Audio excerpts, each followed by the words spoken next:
Donc nous sommes Descours et Cabot Normandie, une entreprise qui est située sur les 2 départements de la région Normandie et sur 4 points de vente. Le principal étant celui de Grande-Quevilly, à côté de Rouen, qui est également le siège social de l'entreprise. Nous sommes également présents sur Le Havre, sur Vernon et sur Pont-Audemer.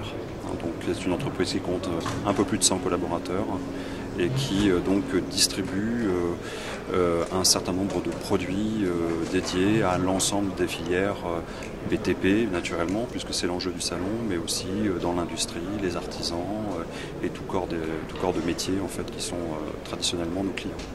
Voilà. Nous faisons partie du groupe Descours et Cabot, qui est un groupe lyonnais, qui comporte environ 10 500 collaborateurs en France et qui dispose d'un réseau national assez dense, puisqu'on a environ 450 points de vente, agences, ce qui fait de Descours et Cabot un groupe leader sur son marché en termes à la fois de présence, mais aussi d'effectifs et de nombre de clients. Voilà. Avec en moyenne, pour être un petit peu précis, par point de vente, par agence, un plan de stock qui est de l'ordre de 25 000 articles, ce qui est assez considérable et qui permet de répondre à un panel de besoins absolument extrêmement large en définitive. Les motivations, c'est bien entendu un enjeu en termes de communication par rapport à notre clientèle, en particulier la clientèle du bâtiment, puisqu'on est extrêmement présent, c'est une clientèle qui compte beaucoup pour nous, donc c'est de montrer notre présence naturellement sur le marché. Ce salon était aussi l'opportunité de pouvoir peut-être un peu relancer un petit peu l'activité, puisque l'année 2009 a été difficile pour tout le monde. Donc c'était aussi l'enjeu de se montrer vis-à-vis d'un certain nombre de clients.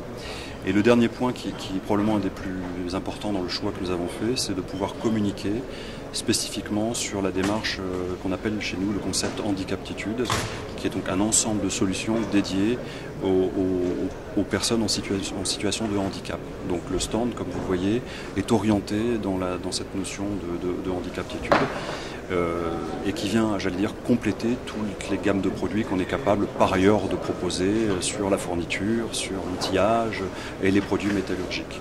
Ce qui nous a également convaincus, c'est de jouer aussi une sorte de synergie avec la partie pôle accessibilité des logements, le fait que le choix ait été fait de donner un peu ce thème particulier au niveau du salon sur le thème du handicap a également été un point central pour pouvoir nous aussi affirmer notre position sur ce marché et anticiper les évolutions de ce marché grâce à notre concept handicap.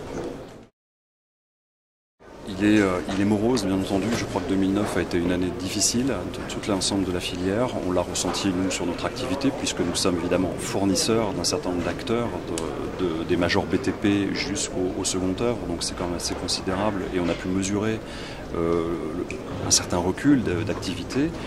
Ceci étant, nous restons relativement optimistes puisque la filière a vocation à rebondir. Il y a des projets intéressants sur le plan régional. Je pense au Palais des Sports, je pense au Grand Stade, je pense à un certain nombre de projets même dans le logement qui ont d'ores et déjà été planifiés sur l'année 2010 et qui devraient, je l'espère, nous apporter un appel d'air un peu plus intéressant. Voilà. Dernier point, mais qui est purement lié à une approche un petit peu météorologique, comme vous le savez, depuis la mi-décembre, toute la filière BTP est quasiment en plan intempérie, donc on l'a très clairement ressenti sur les 2 mois qui viennent de s'écouler. Mais ça, c'est pas directement lié à l'économie, c'est plutôt évidemment des choses qui nous échappent un peu plus.